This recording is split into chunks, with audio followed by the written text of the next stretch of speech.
Selamat malam Pak Dwiki. Selamat malam Pak Denny. Eh, mohon izin Pak, mungkin bisa kita mulai ya. Iya Pak, siap. Bismillahirrahmanirrahim. Assalamualaikum warahmatullahi wabarakatuh. Waalaikumsalam warahmatullahi wabarakatuh. Ya, yang terhormat Pak Dwiki selaku praktisi dari BOE BPPPV Bandung serta teman-teman mahasiswa teknologi rekayasa otomotif yang saya banggakan. Malam ini kita akan melanjutkan untuk mata kuliah auto elektronika.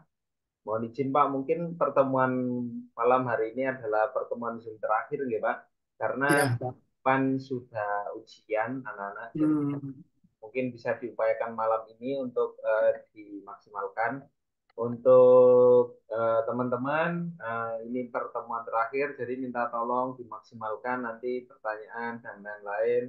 Untuk UAS-nya nanti kelas C dan D itu 100% mengambil dari materi Pak Dudi selama ini, jadi nanti saya share untuk rekamannya. Jadi mohon teman-teman menyimak dengan baik materi yang akan disampaikan oleh Pak Dudi. Baik Pak, mungkin sebelum saya mulai kita ambil gambar terlebih dahulu. Silahkan teman-teman bisa menyalakan Zoom-nya. Maaf, kameranya maksud saya.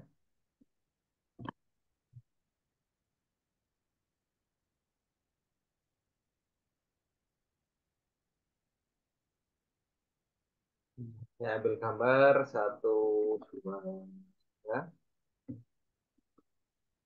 bentar.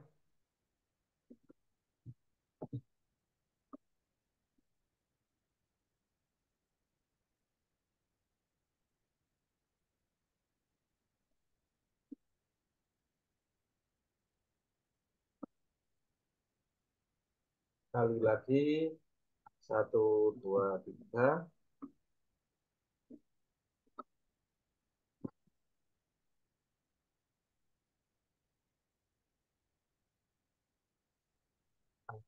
Mungkin sekali lagi, satu, dua.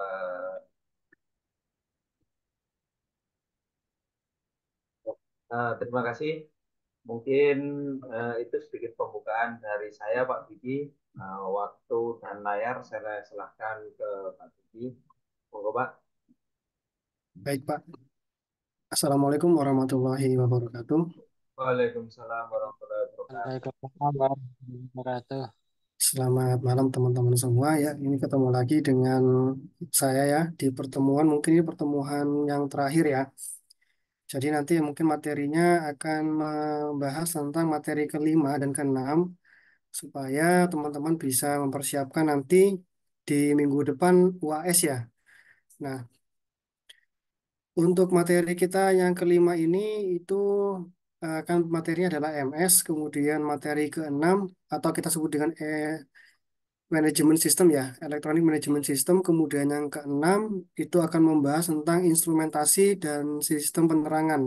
Nah, nanti kita akan membagi waktu di sesi pertama di jam 7 ini kita akan mulai dari Engine Management System.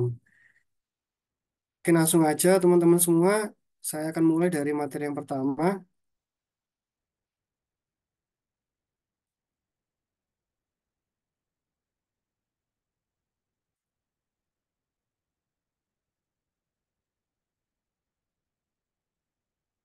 Baik, langsung aja saya akan loncat ke materi intinya.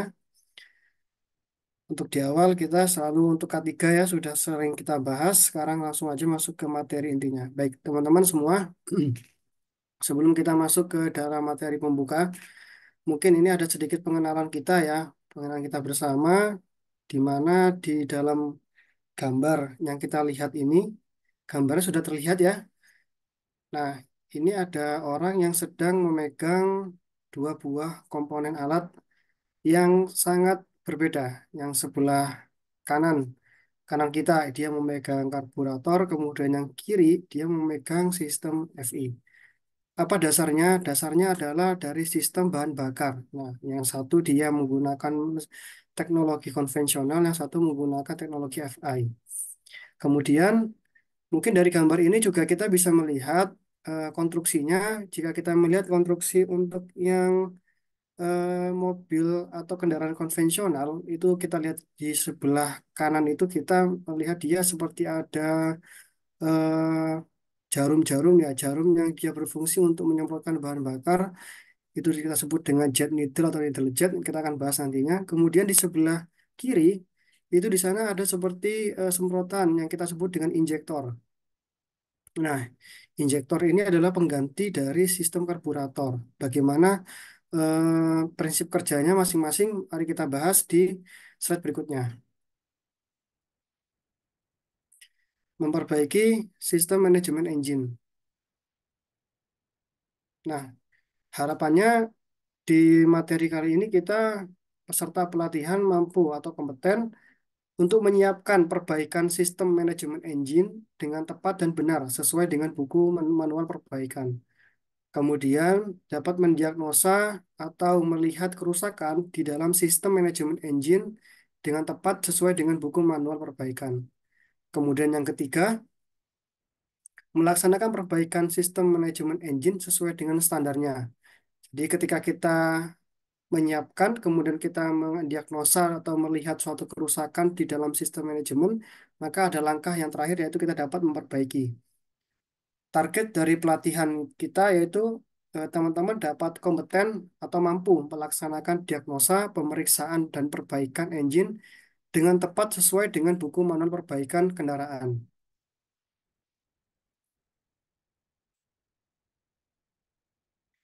Bagaimana runtutan kita mengambil judul materi? Kita mengambilnya dari Kepmenaker ya, nomor 97 2018, di mana di sana ada SKKNI atau Standar Kompetensi Kerja Nasional Indonesia, di mana SKKNI ini untuk teman-teman karena levelnya teman-teman adalah level dari mahasiswa atau S1, dia berada pada level 4 dan 5. Nah, kemudian bagaimana runtutan pengambilan judulnya? Kita mengambil dari program yaitu program pelatihan pemulihan kendaraan ringan dari sistem injeksi dengan unit 8 unit kompetensi. Baik teman-teman semua, kita langsung aja menyiapkan perbaikan dari sistem manajemen engine. Nah,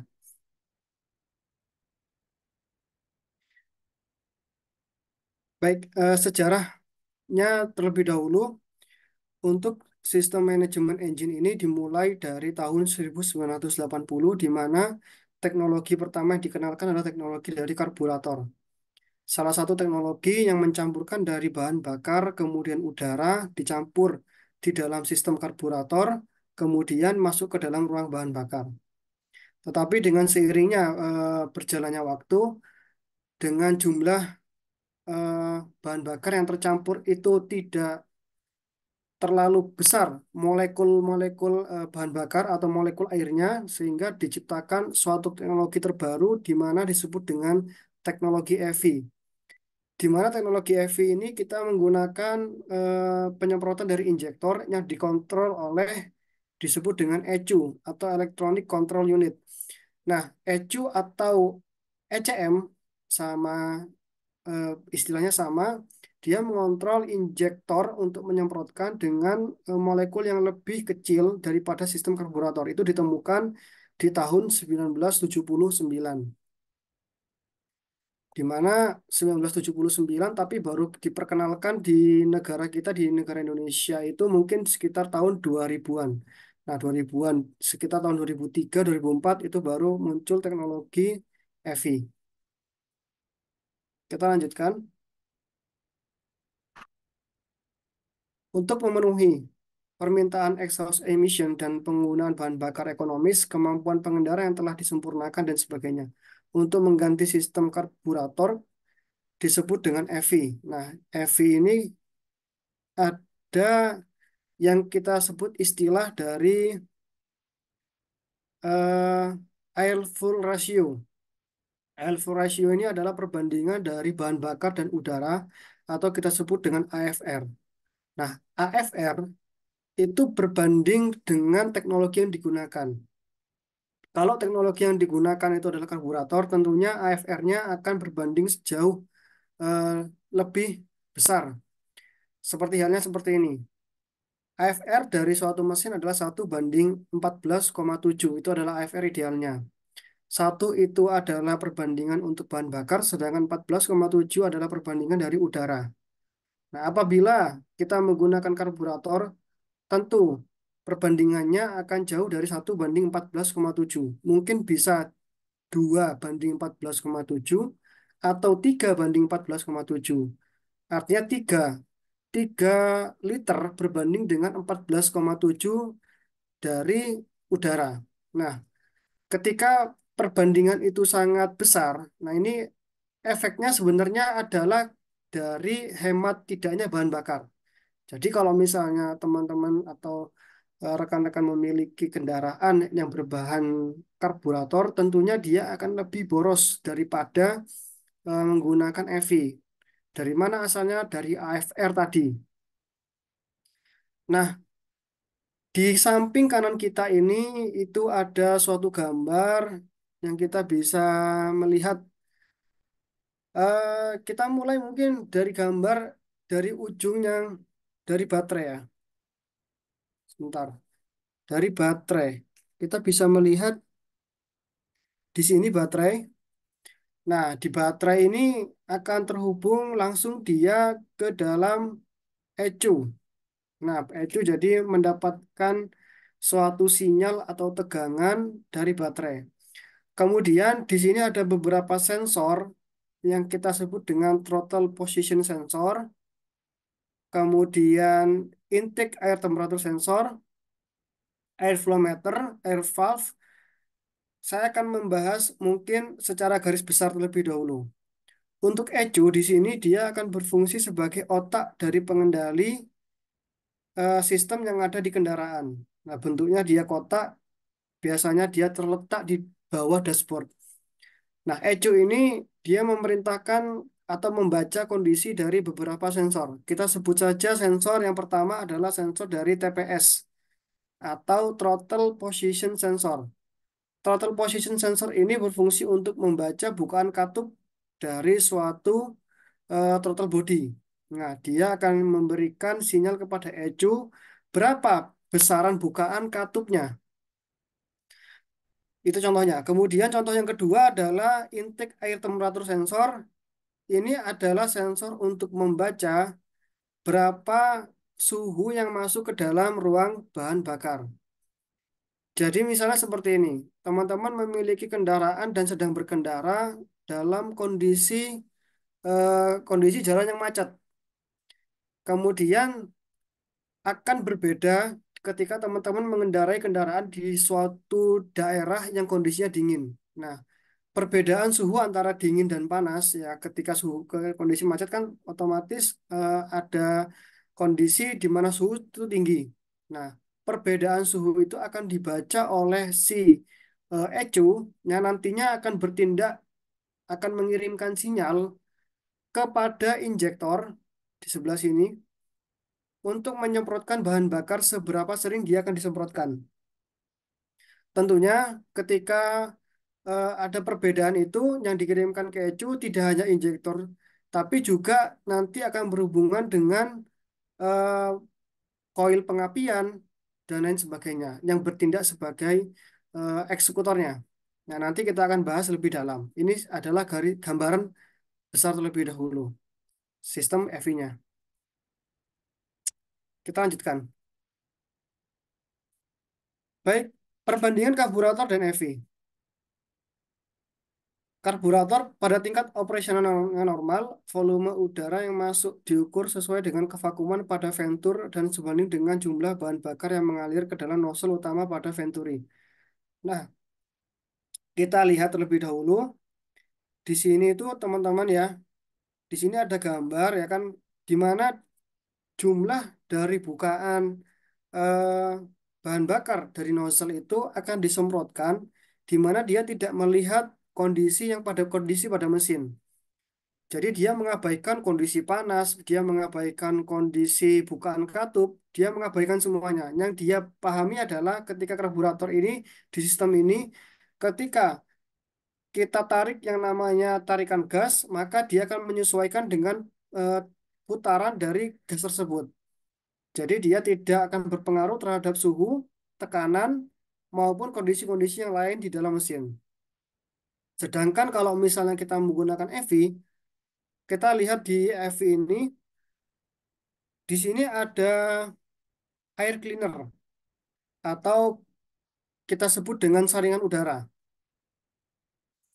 Nah, air cleaner ini akan memasukkan udara, kemudian dia akan dibaca oleh air flow meter.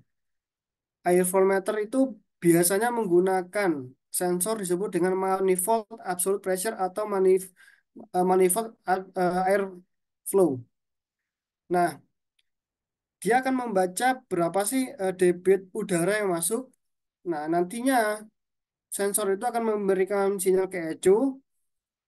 Kemudian ECU akan memberikan instruksi kepada injektor terhadap penyemprotannya. Nah, yang dikatakan dengan EV adalah dia mampu membaca kondisi-kondisi tertentu di dalam suatu mesin, baik itu tekanan, baik itu suhu, baik itu debit udara yang masuk, berdasarkan kondisi saat itu juga. Nah, ini akan mengefisiensikan atau akan memberikan hemat energi ke dalam bahan bakar. Seperti itu.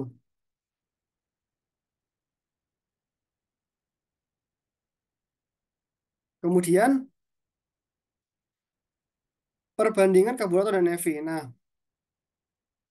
perbandingan udara, bahan bakar, dan kondisi pengendara. Selama starting karburator, bila temperatur masih rendah, katup cok dan keadaan tertutup rapat untuk membantu memperkaya campuran akan tetapi setelah mesin hidup, cok breaker bekerja perlahan membuka katup cok. Hal ini akan mencegah campuran bertambahnya bahan bakar.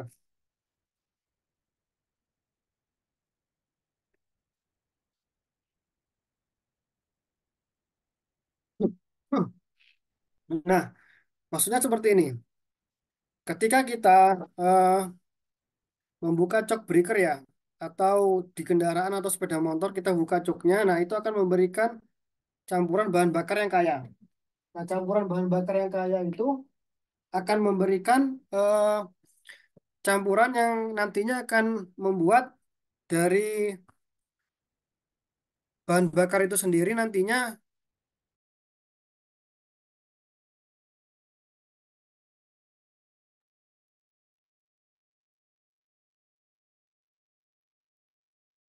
akan memperkaya, kemudian akan terjadi pembakaran yang lebih cepat. Nah, tetapi ketika cok itu ditutup, maka dia akan mengurangi dari campuran bahan bakar. Nah, di sini posisinya kita lihat dari cok breakernya. Nah, di sini posisi dari cok breaker ya, di mana dia akan membuka campuran bahan bakar yang berlebih sehingga akan mencampurkan udara dan bahan bakar dan terjadi pembakaran yang lebih cepat, yaitu dilakukan secara manual. Kemudian jika EV, putaran poros engkol dideteksi oleh sinyal dari starter dan campuran yang kaya akan dialirkan pada waktu starter motor berputar dari poros engkol.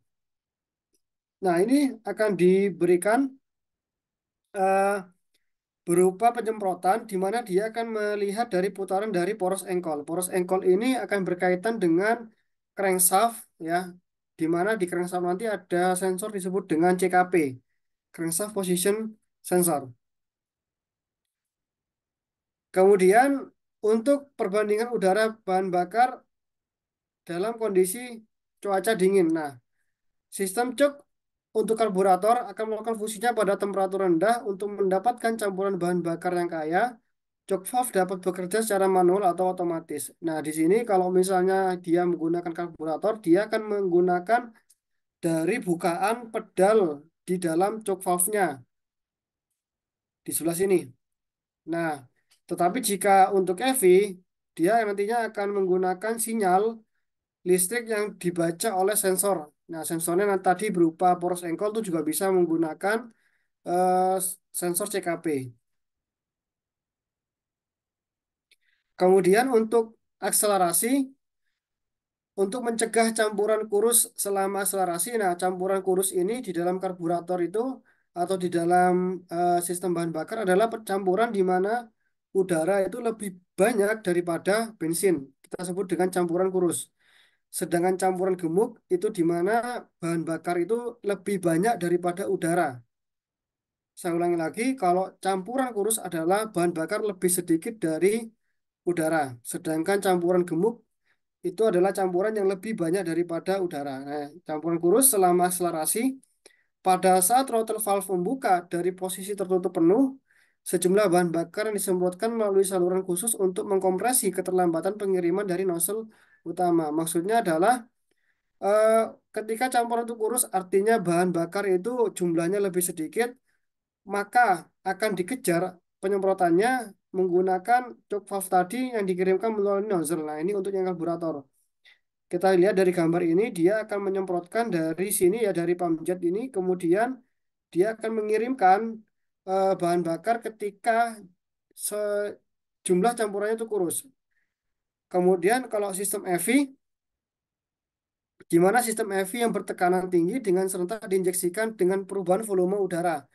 Nah, artinya dia akan menyemprotkan langsung dari injektor, ya, prinsipnya hampir sama. Jadi injektor yang bekerja, dia akan bekerja lebih banyak menyemprotkan ke dalam ruang bahan bakar. Nah, seperti ini gambaran perbandingan udaranya. Kita lanjutkan. Selanjutnya adalah keistimewaan EV dibanding karburator. Yang pertama adalah memungkinkan pembentukan campuran yang homogen pada setiap silinder. Artinya ketika di dalam kendaraan ringan itu memiliki 4 silinder ya, 4 buah silinder. Nah, si injektor ini bisa memberikan campuran yang homogen. Karena apa? Karena di setiap injektor itu terdapat suatu pin-pin ya atau lubang-lubang. Ketika dia menyemprotkan itu memberikan jumlah yang sama. Kemudian perbandingan udara dan bahan bakar lebih akurat. Nah, kalau misalnya kita menggunakan karburator, tentunya perbandingannya tidak akan seakurat dengan menggunakan EV. Jadi kalau di EV itu sudah disetting dari ECU-nya berapa milisecond dia akan menyemprotkan. Yang ketiga, respon yang baik sesuai dengan pembukaan sudut throttle. Nah, jadi kalau misalnya sudut throttle atau sudut bodi kita buka secara perlahan-lahan, dia akan menyesuaikan dengan semprotan dari injektornya. Kemudian yang keempat, koreksi campuran udara dan bahan bakar. Ada penambahan bahan bakar selama mesin di start, kemudian ada penghentian bahan bakar selama deselerasi. Nah, jadi si injektornya atau penyemprotan bahan bakar itu, campurannya itu dia akan menyesuaikan pada saat pedal itu ditekan, kemudian pada saat eh, terjadi deselerasi atau pengurangan kecepatan. Yang kelima, efisiensi pemasukan campuran udara dan bahan bakar tidak memerlukan venturi untuk mempercepat aliran udara yang masuk. Nah, kita lihat gambar di sebelah kanan ini. Ini ada suatu ilustrasi di dalam kendaraan di mana di sini ada ECM ya, letaknya biasanya di dalam dashboard atau di bawah dashboard. Kemudian di sini ada internal combustion engine atau pembakaran internal ya, silinder-silinder. Dia biasanya jumlahnya ada 4 silinder, tergantung cc-nya. Kemudian di dalam silinder ini terdapat fuel injection system atau kita sebut dengan EV. Kemudian di sini ada baterai sebagai power supply, kemudian di sini ada transmisi ya, kemudian ada fuel pump. Nah, ini merupakan ilustrasi sederhana. Kita lanjutkan. Selanjutnya adalah ilustrasi dari EV. Nah, kita mulai dari eh, bahan bakar masuk terlebih dahulu. Bahan bakar masuk melalui throttle. Di sini kita akan memasuki dari airflow meter.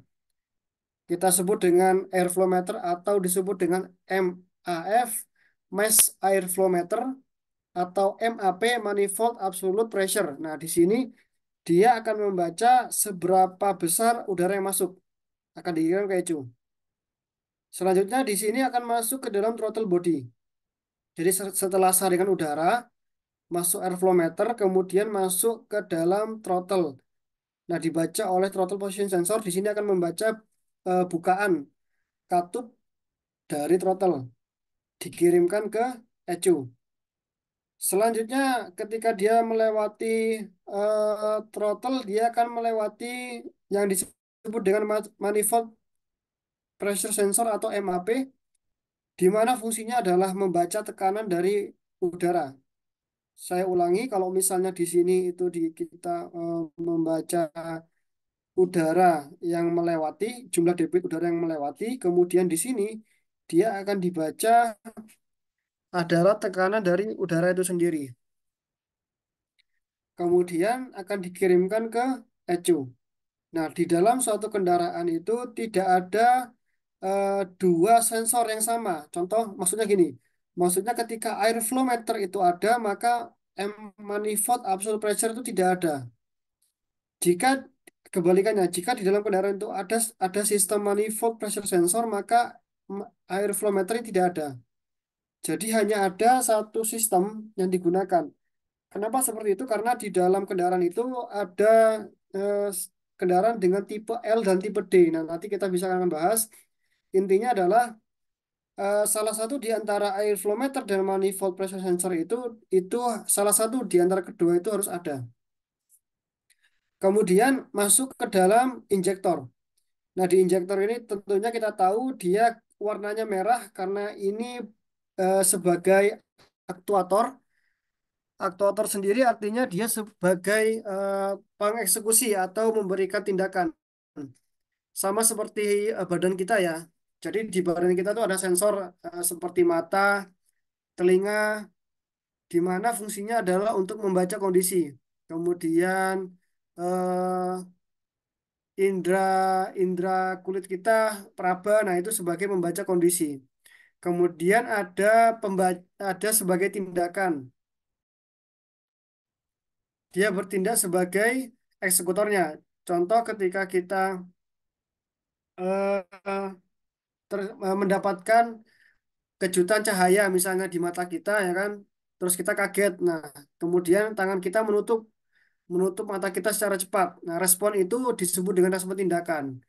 Jadi seperti halnya tubuh kita ya, di mana tubuh kita memiliki sensor, tubuh kita juga memiliki otak atau disebut dengan ECU, kemudian tubuh kita juga memiliki aktuator atau aktuasi atau tindakannya.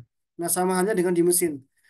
Kemudian kita lanjutkan, injektor di sini tentunya dia bertindak sebagai aktuator atau sebagai tindakannya. Dia menyemprotkan dari bahan bakar. Nah, bahan bakar itu ketika disemprotkan yang bercampur dengan udara, kemudian akan masuk ke dalam ruang bahan bakar. Nah, di sini ada camshaft position sensor atau kita sebut dengan CMP ya singkatannya. Camshaft position sensornya berfungsi untuk membaca kondisi dari camshaft atau noken asnya sebelum dia menggerakkan pelatutnya. Kemudian ketika dia menggerakkan katup, kemudian putaran dari camshaft dibaca oleh ECU, terjadi suatu pembakaran. Nah, di sini ada disebut dengan water temperature sensor. Water temperature sensor ini berfungsi untuk membaca suhu dari eh, air radiator.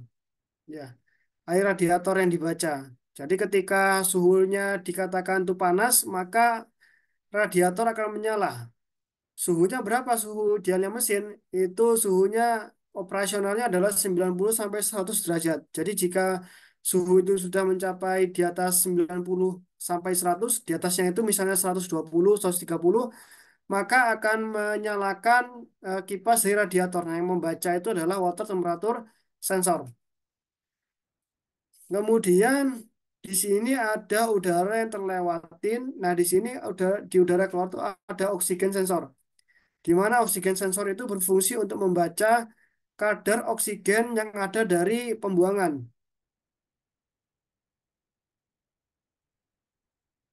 Kemudian di bawah ini ada crankshaft position sensor, di mana dia akan membaca putaran dari poros engkol atau cranknya yang akan dikirimkan ke ECU.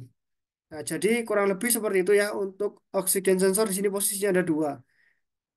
Jadi untuk sensor-sensor ini sebenarnya ini adalah sensor dasar ya, karena di kendaraan ringan itu sangat banyak sekali sensor-sensor yang lainnya. yang mungkin nanti kita akan pelajari di slide berikutnya. Ini adalah pengenalan dari sensor dasarnya. Saya ulangi, yang pertama ada airflow meter, kemudian yang kedua ada TPS, kemudian yang ketiga adalah MAP, manifold air pressure, kemudian yang ketiga adalah injektor, kemudian injektor melewati CMP atau camshaft position sensor, kemudian dari CMP masuk ke dalam sistem bahan bakar. Di sini juga ada aktuator dari koil pengapian. Kemudian akan terbaca kembali di water temperature sensor. Nah, di sini WTS. Kemudian putaran dari force encall akan dibaca ke CKP. Dari CKP masuk ke O2 sensor. Nah, seperti itu untuk dasar dari sensor DFI. Kita lanjutkan. Nah, tipe-tipe dari FI. Nah, jadi teman-teman untuk kendaraan ringan itu ternyata ada dua dari tipe EV yang perlu kita ketahui. Tipe yang pertama adalah tipe L, di mana L itu diambil dari bahasa Jerman disebut dengan Luft, ya, yang artinya adalah udara. Kemudian tipe EV yang kedua adalah tipe D, di mana diambil dari bahasa Jerman juga Drang yang artinya tekanan. Sama seperti yang saya jelaskan tadi bahwa di dalam kendaraan itu akan dipilih salah satu tipe, mau tipe L atau tipe D. Kalau tipe L seperti ini gambarannya. Di sebelah gambar sebelah kiri kita membaca ya, ketika udara masuk akan melewati dari airflow meter. Nah, yang dibaca di sini adalah udara, airflow dari kalimat airflow. Air artinya udara, flow artinya aliran. Jadi aliran udara. Meter. Nah, meter adalah alat ukurnya. Yang dibaca adalah debit dari aliran udaranya. Sekali lagi, yang dibaca adalah debit aliran udaranya. Kemudian akan dikirimkan ke ECU dia. Nah, kemudian akan masuk ke dalam throttle body. Selanjutnya akan diteruskan ke intake manifold dan terjadi pembakaran di sana.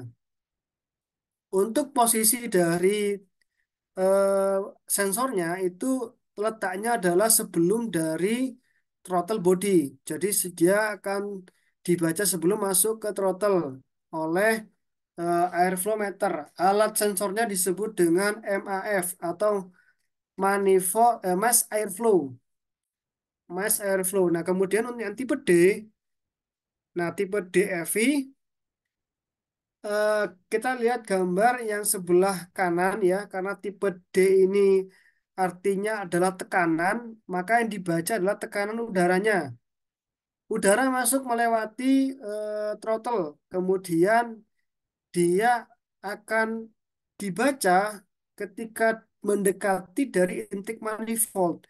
Intake manifold ini apa sih? Nah, intake manifold ini adalah ruang masuk udara ke dalam ruang bahan bakar ya. Katup masuknya, mudahnya kita sebut dengan katup masuk.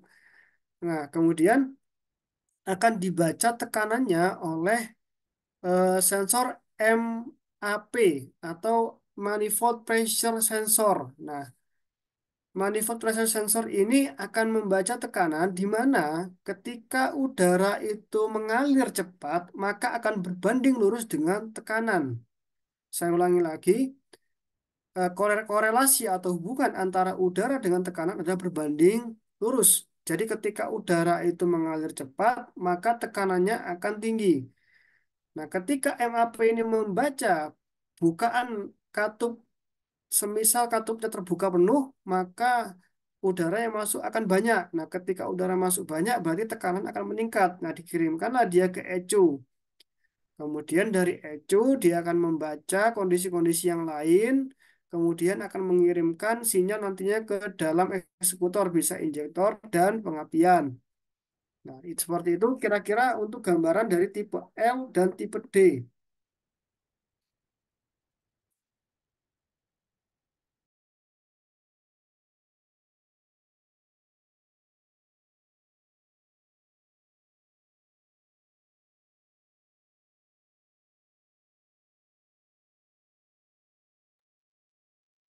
Kita lanjutkan.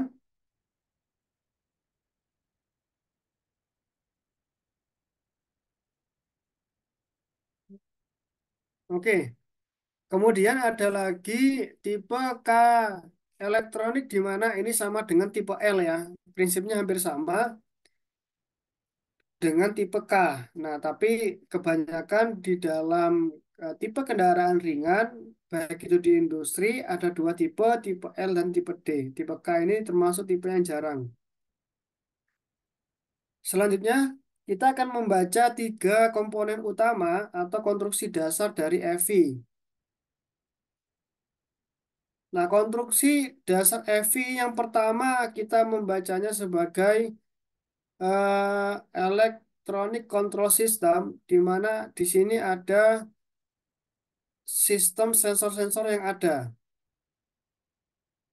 mulai dari water temperature sensor (WTS), kemudian intake air temperature sensor atau IATS, kemudian throttle position sensor atau TPS, kemudian oxygen sensor O2 dan speed sensor. Dia akan mengirimkan sinyal ke ECU. Kemudian ada ignition sinyal atau RPM dari CKP, dia juga akan mengirimkan sinyal ke ECU. Kemudian dari ECU, dia akan mendapatkan sinyal juga dari pressure sensor ya. Tergantung dari pressure sensornya, dia menggunakan tipe L atau tipe D, dia akan terbaca ke dalam ECU juga. Selanjutnya dari ECU nantinya dia akan mengirimkan tindakan ke injektor. Nah, di injektor ini masuk dalam ranah atau dalam bidang di sistem bahan bakar atau fuel system. Dari mana arahnya? Bahan bakar dipompa dari tangki, kemudian masuk ke dalam saringan bahan bakar, kemudian saringan bahan bakar ada yang masuk ke dalam pressure regulator, dan ada yang masuk ke dalam injektor. Nah, pressure regulator ini gambar umumnya dia sebagai penyeimbang dari semprotan bahan bakar itu sendiri. Nah, disebut dengan pressure regulator. Selanjutnya, injektor ketika disemprotkan itu akan masuk ke dalam intake manifold atau ruang bahan bakar. Nah, ini sudah masuk ke dalam ranahnya dari sistem udara atau induksi udara.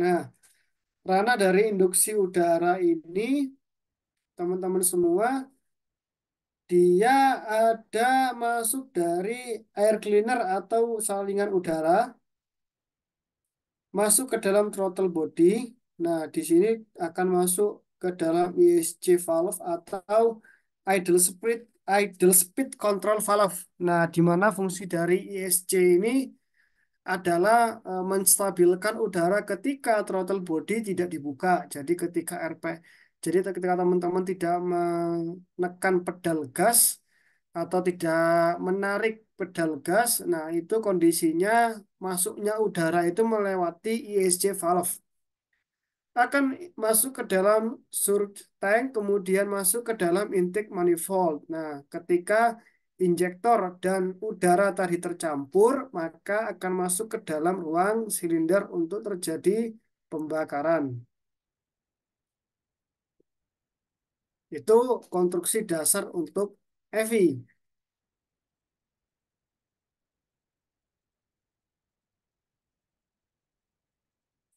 Selanjutnya, EVI dapat juga dibagi ke dalam dua tipe, yaitu Basic Fuel Injection Device dan Correction Device. Nah, basic injection control, pengontrolan injeksi dasar, di mana pengontrolan injeksi dasar ini mempertahankan perbandingan optimum, disebut dengan perbandingan teoritis dari bahan bakar dan udara, atau kita sebut dengan AFR atau Air Fuel Ratio, perbandingan dari udara dan bahan bakar. Di mana AFR itu untuk standar atau idealnya adalah 1 banding 14,7. Perbandingan udara teoritis adalah perbandingan berat udara dan campuran bahan bakar dan udara terhadap berat bahan bakar. Nah, jadi adalah perbandingan idealnya. Nah, ini airflow meter ya seperti tadi ya, masuk ke ECU, kemudian injektor, Nah, ini adalah gambar garis besar yang tadi. Kita lanjutkan.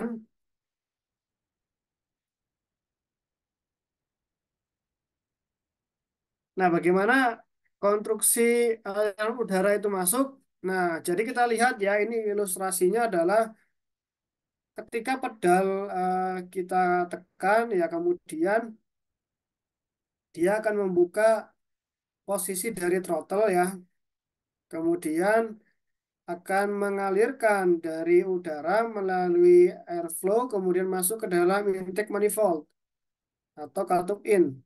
Kemudian untuk bahan bakar seperti ini, dia masuk dari fuel tank, kemudian masuk ke pressure regulator, di mana pressure regulator ini dia akan diatur kembali ya, penyeimbang dari bahan bakar, kemudian dia akan masuk ke dalam injektor.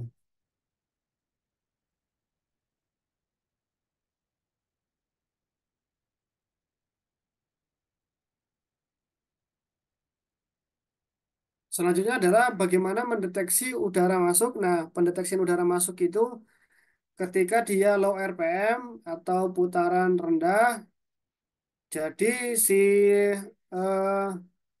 posisi dari throttle itu dia tidak akan terbuka secara utuh ya. Kemudian ketika dia high RPM atau beban kerja yang tinggi, maka throttle akan terbuka penuh. Selanjutnya di sini ada airflow meter ya.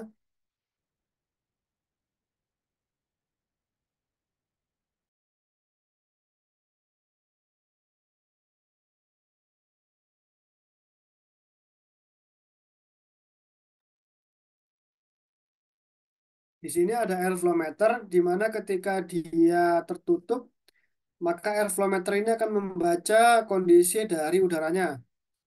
Nah, ketika eh, ada kondisi di mana dia katupnya terbuka penuh atau tertutup penuh, nantinya akan memberikan instruksi kepada beberapa injektor untuk menyemprotkan dari bahan bakarnya. Yang biasanya dia akan mengatur menggunakan solenoid. Solenoid itu artinya menggunakan kemagnetan yang ada di dalam injektornya.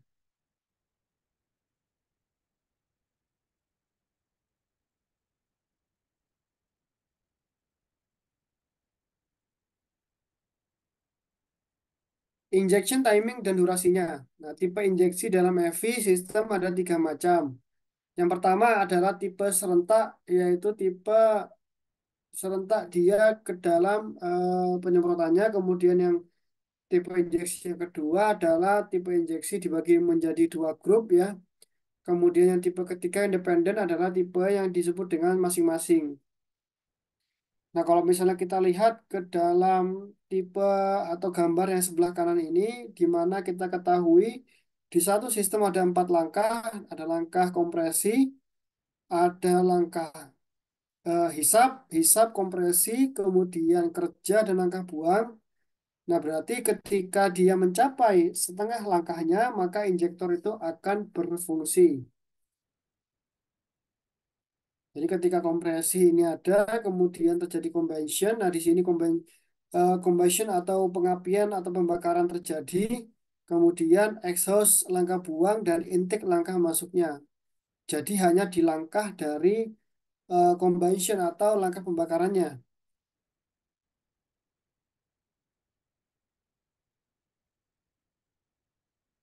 Kemudian untuk pengaturan koreksinya atau pengaturan di mana supaya keakuratan itu terus terjaga di dalam MV itu dia dibantu oleh beberapa sensor ya. Dari O2 sensor, kemudian TPS, baterai, kemudian IAT, WTS, bahkan ignition coil pun akan mengatur koreksi dari penyemprotan di injektor. Jadi ketika terjadi penyemprotan dasar, kemudian di sana ketika disemprotkan itu ada pengkoreksian terhadap kondisi-kondisi tertentu ya supaya injektor atau penyemprotan yang terjadi itu sesuai dengan perbandingan yang sesuai.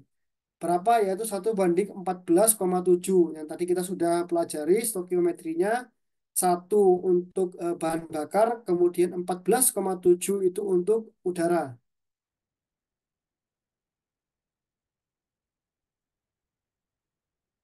Kemudian ada disebut dengan perlengkapan tambahan ya,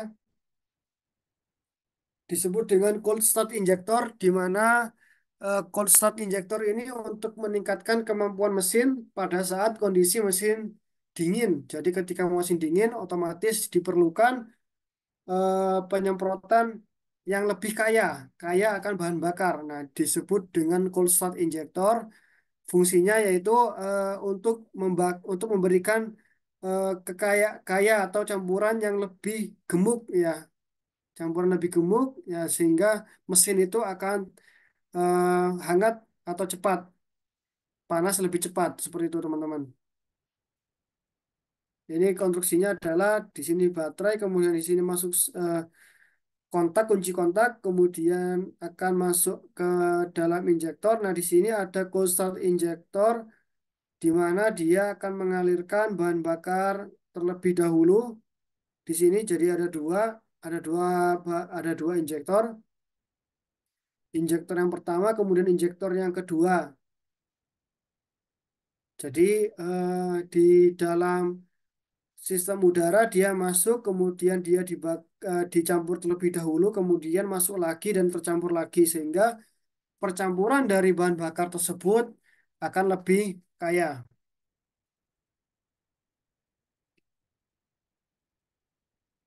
Baik, mungkin itu dulu untuk materi kita dari sistem EVI atau dari sistem injektor. Nanti kita akan teruskan di jam 8 lebih 15 menit. Silakan teman-teman untuk bisa istirahat. Nanti kita akan ketemu di jam 8 lebih 15 menit. Jadi jadi kita sebut dengan air radiator ya. Kemudian kita akan deteksi suhunya. Yang keempat adalah intake air temperature sensor, di mana fungsinya adalah mendeteksi temperatur udara yang masuk, atau kita singkatannya adalah IATS ya. Kemudian ada ignition primary, untuk dengan menggunakan sinyal primary ignition mendeteksi waktu injeksi dan RPM mesin. Jadi kalau misalnya kita tahu ignition itu kan sebenarnya kan dari kalimat pengapian ya, atau sinyal primer dari pengapian ya kan. Kalau misalnya di coil itu ada primer dan sekunder ya.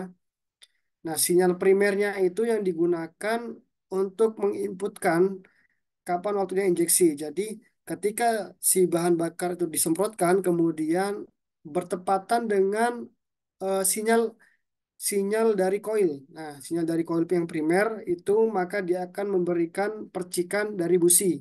Jadi ketemunya busi, percikan busi, kemudian semprotan bahan bakar dan udara, maka terjadi pengapian. Kemudian sensor yang kedua adalah starter signal, yaitu mendeteksi mesin pada kondisi dia start. Kemudian ada lagi oksigen sensor, di mana mendeteksi O2 dari pembuangannya.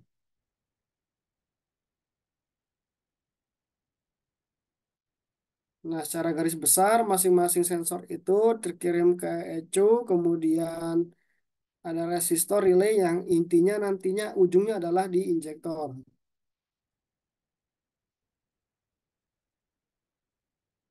Kemudian untuk cold start atau fuel pump control ya, dan fuel pump controlnya ketika cold start, di mana eh, starter signal ya, atau sensor dari starter dia akan memberikan eh, cold start injektor waktu ya, di mana ada injektor yang pertama itu tadi menyesuaikan dengan campuran udara dan bahan bakar, kemudian nantinya akan diteruskan ke injektor yang kedua ya, untuk terjadinya pembakaran.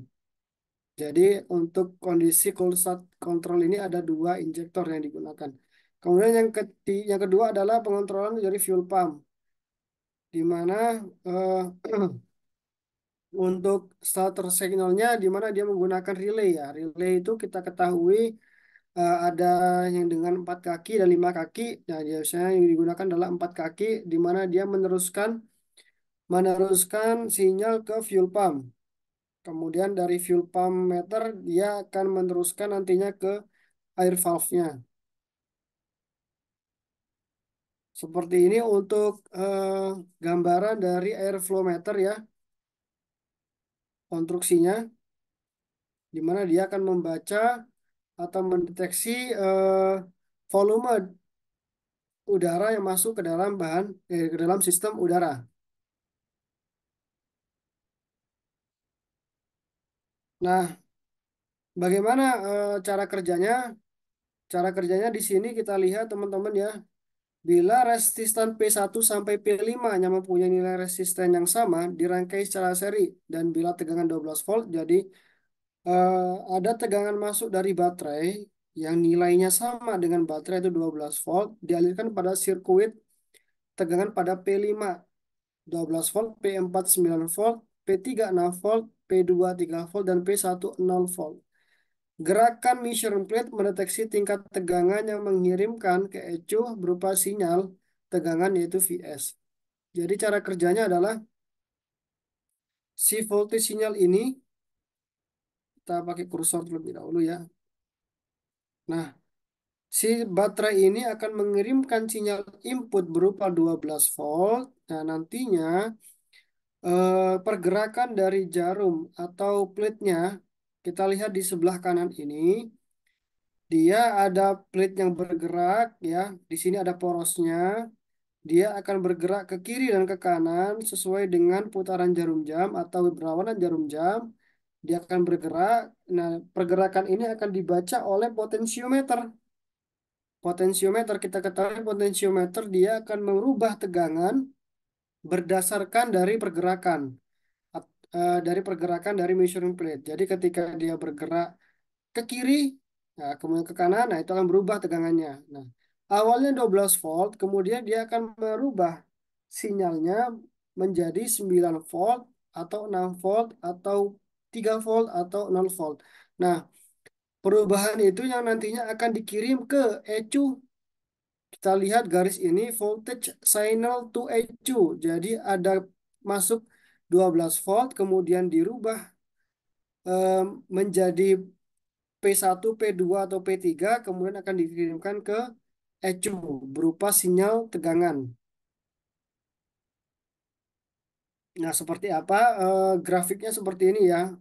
Voltage signal ya, dia akan berbanding naik ketika ada intake air volume, ketika ada volume udara yang masuk berlebihan. Jadi ketika volume udara itu besar masuknya, maka tegangan akan tinggi. Nah, tegangan tertinggi yaitu 12 volt. Jadi eh, dia akan membaca atau mengirimkan sinyal ke ECU paling besar adalah 12 volt. Nah, seperti ini grafiknya, teman-teman. Paling tinggi dia ada 12 volt sesuai dengan jumlah dari udara yang masuk. Seperti itu cara kerja dari airflow meter.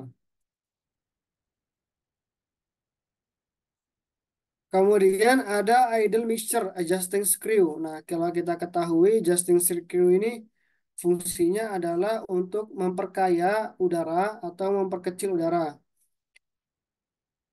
Yaitu adalah airflow meter mempunyai dua saluran udara, yaitu saluran utama, udara masuk melewati measuring plate, dan saluran bypass. Volume udara yang melalui bypass dapat diatur dengan idle adjusting screw. Nah, ini bisa kita putar teman-teman menggunakan obeng plus. Kemudian kita putar apakah kita memerlukan udara yang banyak atau kita memerlukan udara yang sedikit. Ketika kita tutup penuh, tentunya udara tidak akan mengalir. Nah, fungsinya adalah untuk mengatur dari volume udara. Kalau misalnya di sepeda motor, kita tahu ya di dekat throttle body itu ada untuk mengatur udaranya. Selanjutnya adalah rangkaian elektronika untuk fuel pump switch. Fuel pump switch ini berfungsi untuk mengetahui eh, fungsi kerja dari pompa. Jadi ketika kita kunci kontak on, biasanya pompa akan bekerja. Nah, ketika pompa bekerja itu dia akan memberikan sinyal berupa potensiometer ya. Dalam potensiometer, ketika dia on, maka mesin akan hidup dan langsung dia akan mengalirkan bahan bakar langsung ke dalam injektornya.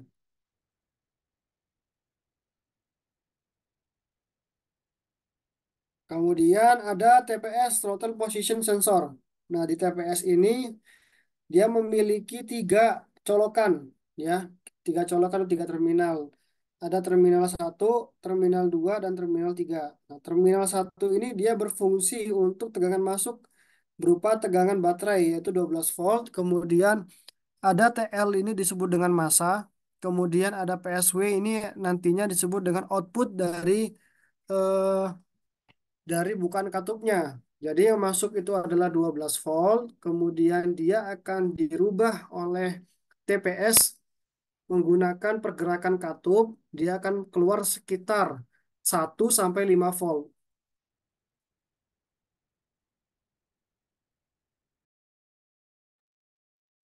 Jadi saya ulangi, masuknya adalah 12 volt, kemudian dia akan dirubah menjadi 1 sampai 5 volt di keluaran dari TPS atau throttle position sensor. Nah, ini biasanya teman-teman bisa sederhananya bisa ngecek kalau misalnya punya kendaraan atau punya sepeda motor, dia ada satu komponen di throttle bodinya. Nah, teman-teman bisa cek menggunakan avometer ya, menggunakan multimeter ya untuk mengecek tegangan yang keluar dari eh, terminal yang ketiga. Kita bisa ukur terminal ini menggunakan multimeter, kita ukur positif di terminal outputnya, kemudian negatif di masanya. Nah, kita bisa tentukan berapa tegangan yang keluar. Tentunya kalau misalnya gas kita tarik atau pedal gas kita tekan ya kalau di mobil tentunya dia akan berubah dari 1 sampai 5. Kalau misalnya tegangan dia terbuka penuh itu biasanya pada 5 volt, tapi kalau misalnya dia tertutup penuh dia akan berada pada 0 volt. 1 sampai 0 sampai 1 volt. Nah, perbedaan tegangan itu akan dikirimkan ke ECU berupa sinyal tegangan.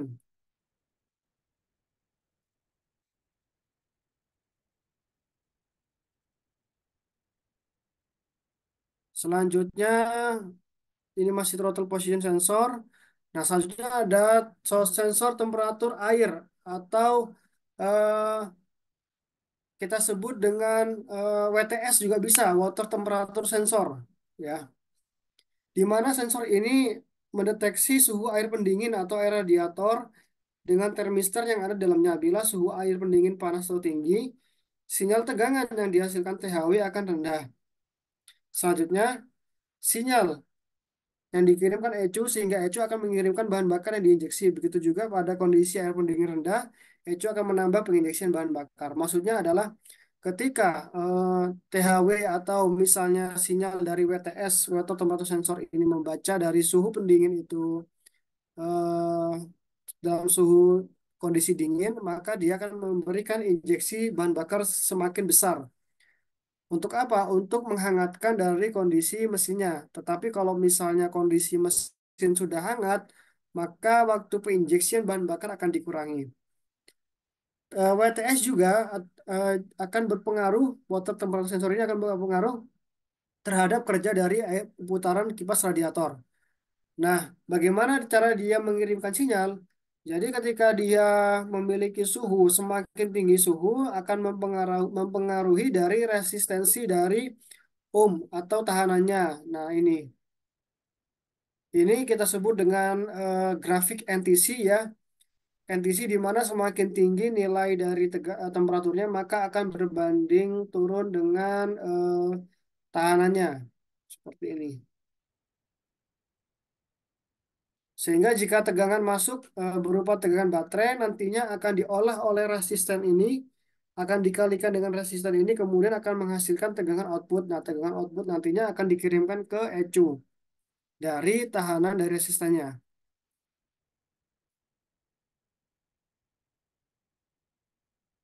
Seperti ini perkiraan gambarannya, di mana ada tegangan masuk, kemudian akan ada tegangan output yang dikirimkan ke dalam ECU.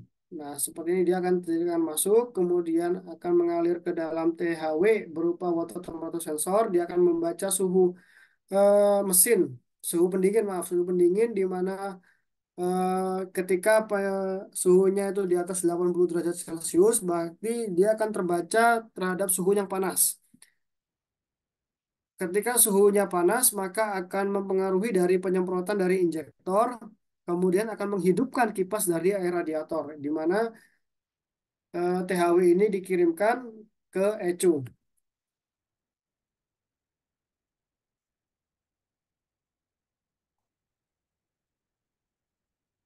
Selanjutnya ada sensor temperatur udara masuk atau intake air temperature sensor, di mana intake air temperature sensor ini juga sama fungsinya, di mana membaca dari suhu. Nah, bedanya kalau tadi itu membaca air pendingin, ini yang dibaca adalah suhu udara yang masuk. Air temperatur sensor atau IATS dia akan membaca suhu udara dari saringan udara. Nah, yang dibaca adalah gambarnya dari sebelah sini ya. Ini ada air cleaner atau eh, tutup dari saringan udara. Kemudian di sini ada IATS. Nah, dia akan membaca dari udara yang masuk. Nah, udara yang masuk ini akan terbaca berdasarkan grafik yang ada di tampilan.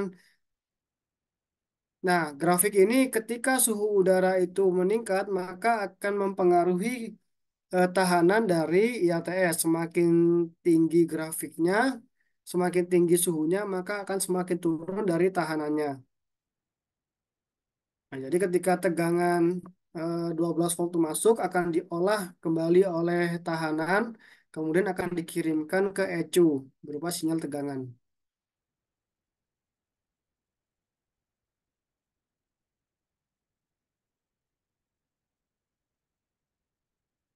Selanjutnya, eh, sinyal pengapian mesin atau ignition ya. Sinyal ini penting untuk ECU di dalam menentukan waktu pengapian dan RPM mesin. Sinyal ini dapat mengkalkulasi penentuan awal volume bahan bakar yang diinjeksi dan penghentian bahan bakar. Jadi ini akan berkaitan dengan eksekutor atau tindakan dari pengapiannya itu sendiri. Kita lanjutkan. Kemudian sinyal starter juga sama. Kemudian ada AV main relay. Mungkin untuk sistem AV kurang lebih seperti itu ya teman-teman ya. Kita akan lanjutkan ke sistem instrumental untuk membagi waktu kita supaya kita dapat materi semuanya. Nah, teman-teman bisa membaca ya lebih lanjut tentang eh, sistem AV ini di slide PPT-nya. Ini sekitar ada 106 slide sampai mendiagnosis troubleshooting ya. Di sini teman-teman bisa membaca ketika tidak ada pembakaran, maka apa yang terjadi di dalam kondisinya dan lain sebagainya. Ini bisa teman-teman perhatikan. Kemudian di sini ada cara menggunakan scan tool dan DTC. Ya, ini untuk menghapus kerusakan.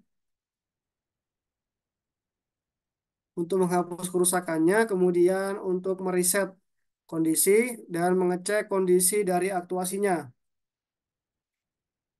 Nah, kalau misalnya teman-teman tidak ingin menggunakan scan tool, teman-teman bisa membaca dari kode malfunction indicator lamp atau engine lamp atau check lamp. Nah, kode mil itu artinya kita membaca kedipan dari lampu indikatornya dengan cara kita menjumper atau menghubungkan poin 4 dan poin 12 ya. Poin 4 dan poin 12 kita hubungkan, kemudian kita baca kedipannya. Jika misalnya kondisi lampu menyala untuk jangka waktu yang panjang, maka nilainya 10. Jika kondisi berkedip pendek, maka nilainya 1. Seperti itu untuk cara membacanya. Nah, seperti ini ya. Ini untuk cara membaca nanti untuk kode mil. Nah, seperti ini dia untuk kondisi lampu pendek itu sekitar 0,25 second. Kalau misalnya panjang itu sekitar 1,5 second. Nah, ini kemudian teman-teman bisa membaca juga di set PPT ini terkait dengan kode kerusakan di dalam kode kerusakan di dalam buku reparasi atau buku manualnya. Ya, teman-teman kalau misalnya menemukan salah satu sensor yang rusak, misalnya sensor tadi TPS rusak, nah teman-teman bisa lakukan langkah perbaikan. Langkah perbaikannya bisa mengecek tegangannya, bisa mengecek fisiknya, kemudian kita perbaiki, baru kita lakukan scan tool ulang, melakukan scan ulang, kemudian kita menghapus kerusakannya.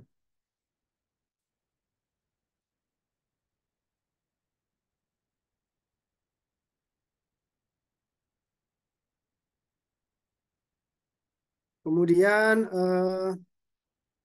ini cara menghapus kode diagnosis kalau misalnya kita nggak ada scan tool, kita bisa mencabut salah satu fuse atau sekring ya. salah satu fuse atau screen yang ada di kendaraan, kita bisa cabut fuse itu fuse EV. Jadi kita cari nantinya di kendaraan ringan, di dalam dashboardnya kita cari fuse EV ini kita lepas, kemudian kita lakukan eh, menghidupkan kondisi on. Nah, ketika kondisi on itu kemudian kita matikan, kemudian kita pasang lagi. Nah, itu sama halnya dengan mereset kerusakan di kendaraan ringan.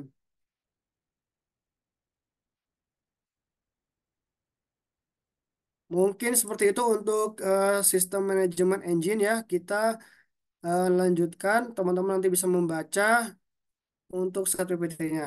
Kita lanjut ke dalam instrumental.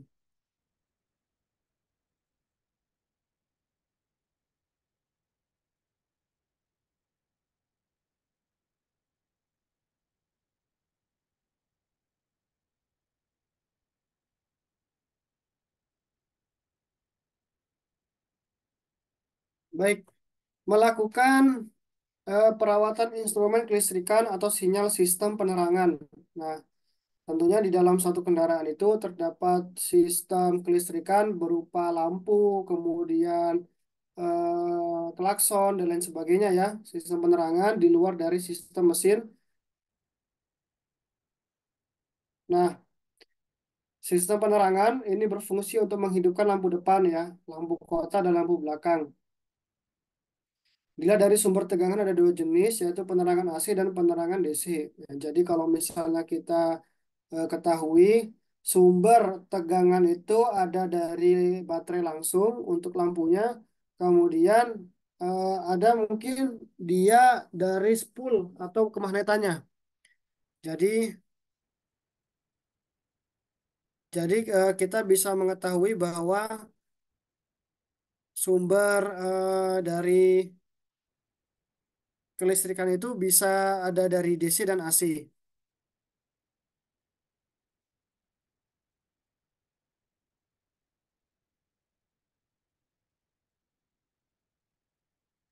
Contoh ini teman-teman kita melihat gambar dari sistem penerangan menggunakan sistem AC atau sistem spool di mana dia menggunakan spool kemudian masuk ke kiprok untuk diubah dari DC, maaf, dari AC menjadi DC. Dari kiprok kemudian eh, dari kiprok masuk ke saklar dari lampu, ada lampu jauh dan lampu dekat. Kemudian ada lampu indikator speedometer dan lampu belakang. Nah, intinya seperti ini. Intinya kalau misalnya kita memiliki kendaraan ini ya, seperti motor misalnya. Kalau misalnya kita nggak menghidupkan mesin, maka lampu tidak akan menyala. Maka ciri-cirinya itu adalah penerangan sistem instrumental dari spool atau kemagnetan.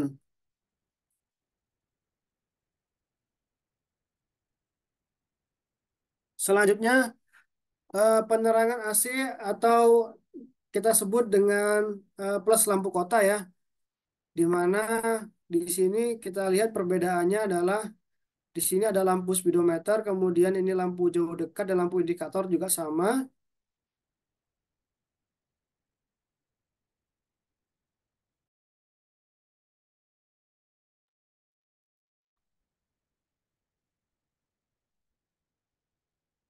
Kemudian kalau misalnya sistem penerangan dari DC atau dari baterai, di mana negatif itu dari ground, kemudian positif itu masuk ke sekring, selanjutnya masuk kunci kontak. Nah, kemudian dari kunci kontak dia akan meneruskan ke saklar lampu. Di sini ada saklar lampu utama dan saklar lampu jauh dekat.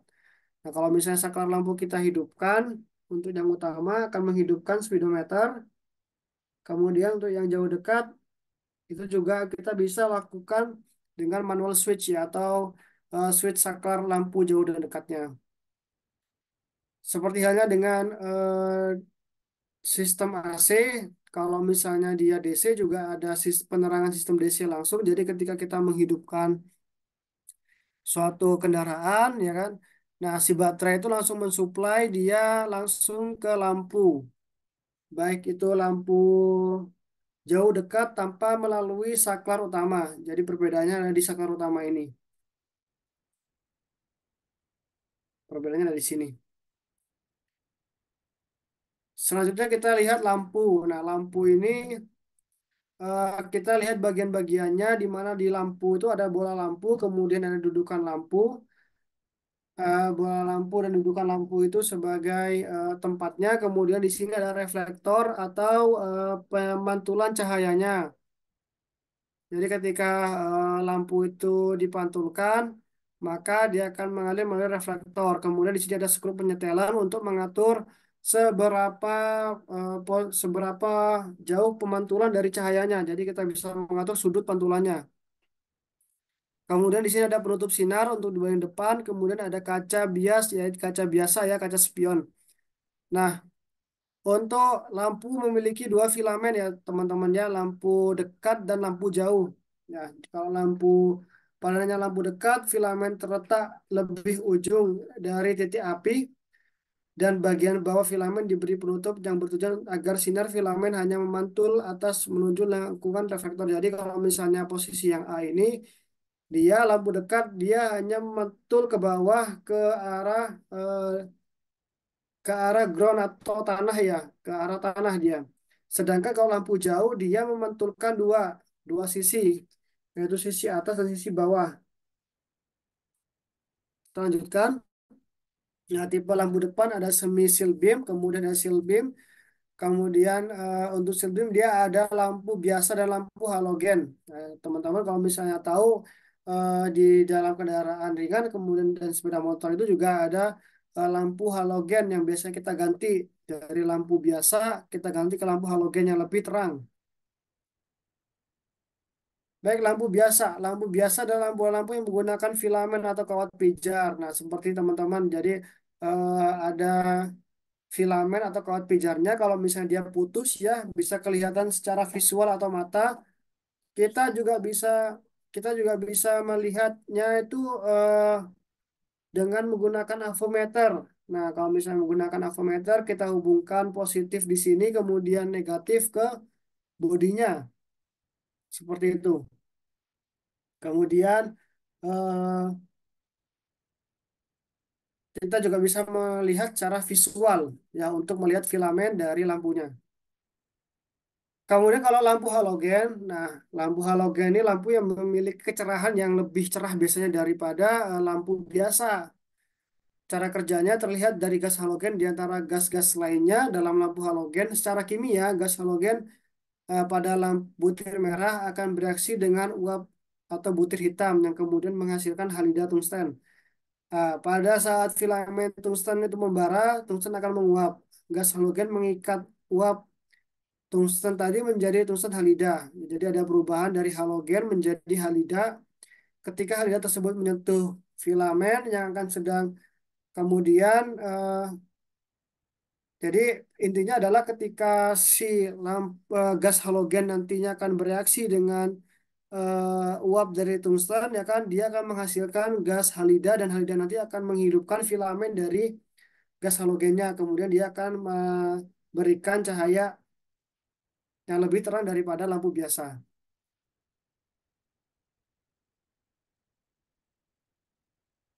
Kemudian untuk model generasi sebelumnya yaitu dengan model tipe shield beam hampir sama seperti tadi ya, di mana terdapat lampu, kemudian ada reflektor, kemudian ada gelas penutup dari lampunya itu sendiri. Itu hampir sama dengan konstruksi sebelumnya.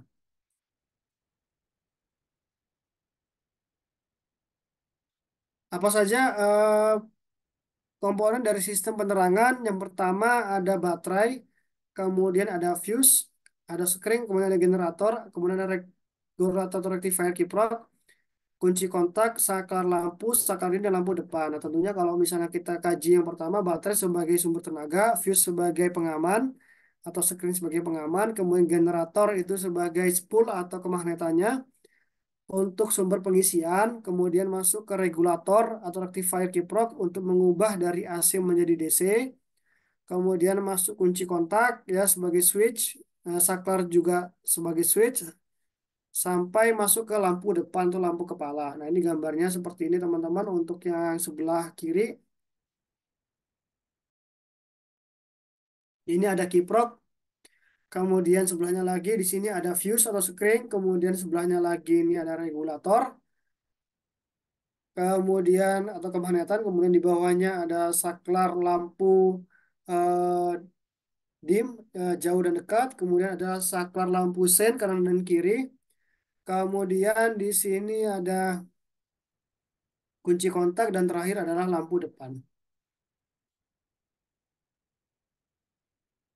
Ya, ini contohnya kalau misalnya di sepeda motor ya, di mana posisinya untuk lampu rem depan, switch starter, kemudian dan lain sebagainya ini ada pada posisi depan seperti itu.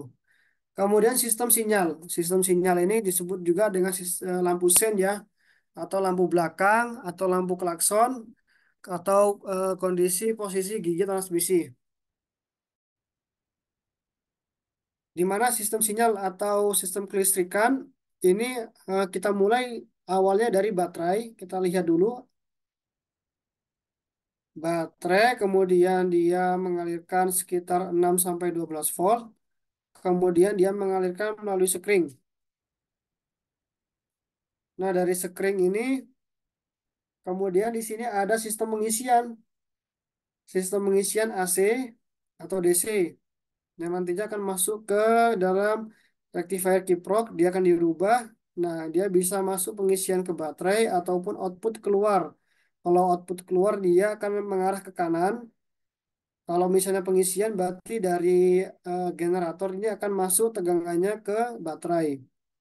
Selanjutnya di sini ada main switch atau saklar. Kemudian, nah di sini ketika kita tekan saklar kemudian masuk ke dalam lampu. Ini di sini ada lampu netral, kemudian lampu stop lamp atau lampu rem ya. Kemudian di sini ada horn atau klakson. Kemudian di sini adalah lampu oli untuk ketinggian oli. Kemudian dia akan masuk lagi ke dalam relay. Nah, relay ini kemudian menghubungkan ke dalam saklar di mana ada lampu sen kanan dan kiri.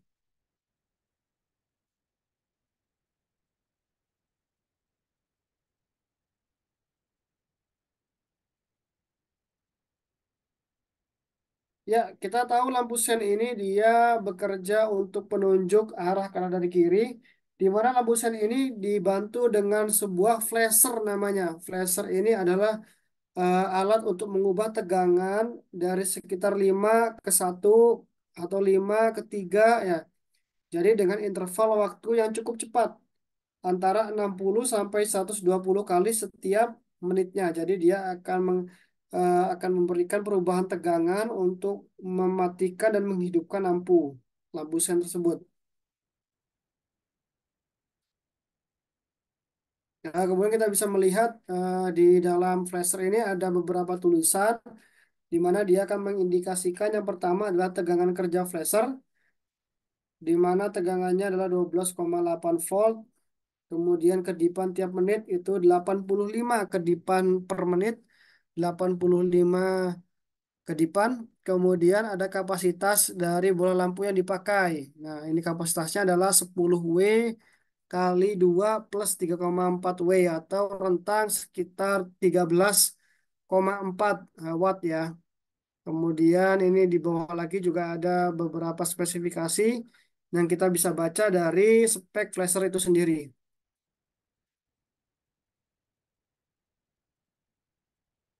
Kemudian bagaimana cara kerja lampu sen? Nah, lampu sen ini kita lihat dia kita lihat baterai, dia masuk ke ground, kemudian dia masuk ke sekring ya, kemudian masuk ke kunci kontak. Nah, dari sebelum dia masuk ke dalam lampu kiri, lampu kanan, lampu depan kiri, lampu depan kanan, maka dia akan dimasukkan ke dalam flasher terlebih dahulu. Untuk mengubah tegangan dari 12 volt masuk dari baterai akan dirubah sekitar 1 sampai 5 volt. Nah, jadi kalau misalnya dia berada pada kondisi 1 volt, maka dia akan mati.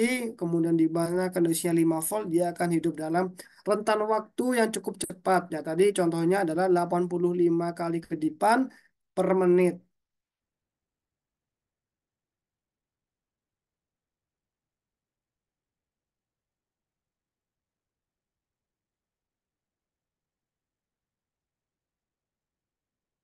Selanjutnya adalah lampu rem.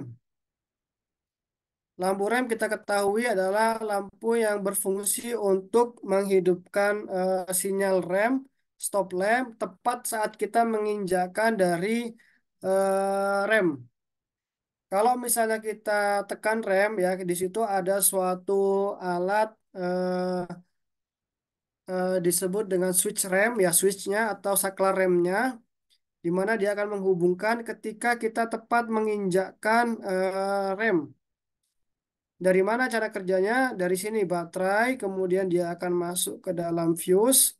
Nah, kemudian di sini ada ignition switch. Kalau kita tekan on, kunci on itu bakal menyalakan dari kondisi dari rear brake rem. Nah, ini kedua ini dia tidak akan terhubung. Kalau misalnya kita tekan rem, maka dia akan terhubung. Jadi kalau misalnya kita tekan rem belakang, maka dia akan terhubung ke dalam lampu rem.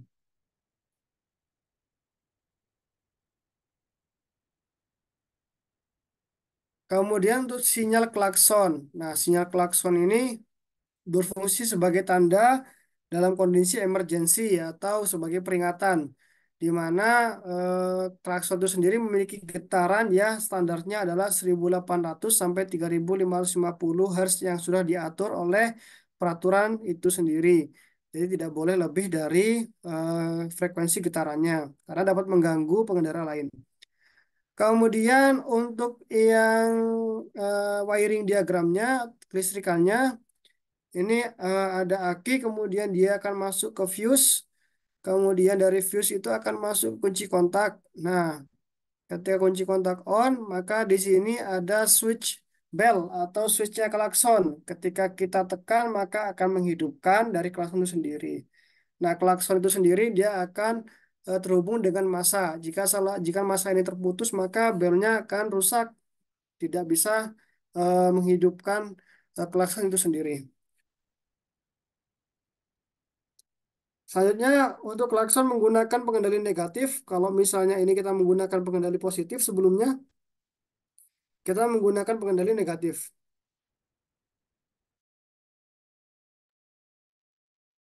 Kita mulai dari baterai, kemudian masuk ke fuse. Nah, di fuse ini dia ada relay. Nah, relay ini tentunya akan dikendalikan oleh saklar dari masanya.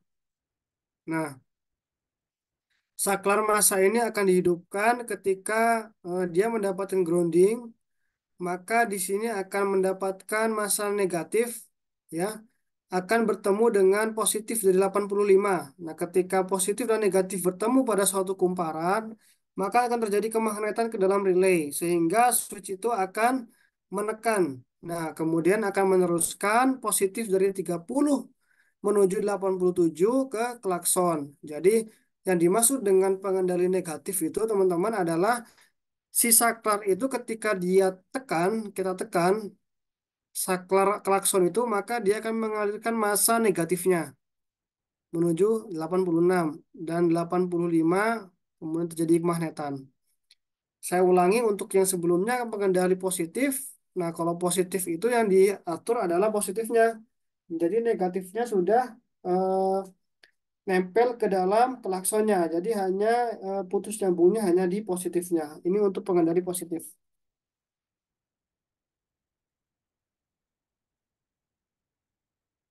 Selanjutnya adalah indikator dari gigi transmisi. Nah, indikator ini biasanya yang dibaca adalah kondisi dari eh, kondisi dari switch giginya itu sendiri. Ada beberapa warna nantinya yang akan diberikan kepada speedometer atau lampu indikator gear ya. berdasarkan posisi dari gearnya. Itu biasanya letaknya dekat dengan spool atau dekat dengan generatornya. Nah, jadi ketika posisi dia pada gigi satu misalnya, maka dia akan memberikan sinyal tegangan dari warna merah, kabel warna merah. Dan seterusnya, jika gigi 2, 3, dan 4, dan seterusnya dia akan membaca dari putaran dari indikator gigi dari spool atau kemagnetannya. Seperti ini untuk posisi gigi transmisi. Kemudian indikator bahan bakar. Nah, indikator bahan bakar itu kita ketahui di dalam soket bahan bakar itu ada dua jenis. Yang pertama adalah membaca ketinggian bahan bakar. Yang kedua fungsinya adalah untuk menghidupkan dari pompa bahan bakar. Jadi di soket bahan bakar itu sendiri ada dua fungsi. Yang pertama, saya ulangi lagi, sebagai membaca ketinggian pelampung bahan bakar. Yang kedua adalah fungsinya untuk mengaktifkan operasi dari bahan bakar. Bagaimana cara membaca ketinggian dari bahan bakar? Jadi yang dibaca di sini adalah pelampungnya. Misal ini kondisi dari bahan bakar itu penuh, maka dia akan mengalirkan ke dalam variabel resistor. Nah, di dalam variabel resistor ini dia akan menghubungkan antara kumparan satu dan kumparan dua. Ketika posisi dia penuh, maka dia akan memberikan sinyal ke dalam kumparan ini sehingga jarum penunjuk menuju eh, garis F. Kurang lebih seperti itu untuk indikator bahan bakar. Kebalikannya, jika memang itu habis ya, maka dia dari variabel resistornya akan menggerakkan jarum itu menuju garis E. Nah, ini adalah contoh dari kode warna kelistrikan. Jadi masing-masing kendaraan, baik itu motor dan mobil memiliki kodenya masing-masing. Jadi kita akan membaca berdasarkan buku pedoman reparasinya. Kita ambil contoh ini di dalam sepeda motor ya. Dia ada kode yang em, sedikit berbeda, misalnya hitam, maka kodenya adalah BL untuk warnanya. Kemudian B itu untuk kode Yamaha, kemudian dan lain sebagainya. Itu ada perbedaannya. Nah, contohnya adalah wiring diagram. Nah, teman-teman nantinya bisa mempelajari kewiringan berdasarkan buku pedomannya masing-masing. Selanjutnya adalah ciri-ciri dari kerusakan. Teman-teman nanti bisa baca di slide-nya ya. Eh, Kemudian prosedur untuk memperbaiki dari sinyal penerangan. Baik, untuk kedua materi ini sudah saya kirimkan ya teman-temannya. Jadi silakan dipelajari. Untuk latihan soal juga nantinya akan saya kirimkan untuk latihan soal teman-teman ke Google Drive. Nah, nanti teman-teman bisa pelajari untuk bisa dilakukan uji atau asesmen mandiri.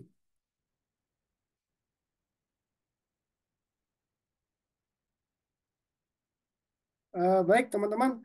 Mungkin dari saya sekian ya untuk materinya. Semoga pertemuan kita dari pertemuan satu sampai pertemuan yang ke-6, yang kelima ini ya, itu kita bisa mengambil sedikitnya materi tentang kelistrikan. Ya, kemudian teman-teman jika ada pertanyaan, jangan sungkan untuk menanyakan kepada saya, bisa lewat WA ya. Boleh kita sharing terkait dengan masalah kelistrikan di mobil atau bisa di motor.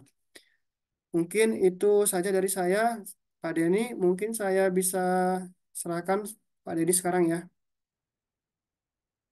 Siap, Pak. Terima kasih banyak, Pak, atas waktunya malam ini. Jadi, itu tadi serangkaian dari perkuliahan praktik otoelektronika, mulai dari pertemuan pertama sampai pertemuan kelima ini. Tentunya materi tersebut sangat bermanfaat, Pak, bagi kami. Nanti juga ada rekamannya yang juga saya upload nanti supaya bisa digunakan untuk pembelajaran secara terus-menerus, Pak. Mohon izin, Mbak, sebelum kita akhiri, kita ambil dokumentasi terlebih dahulu. Silahkan kameranya dinyalakan semua.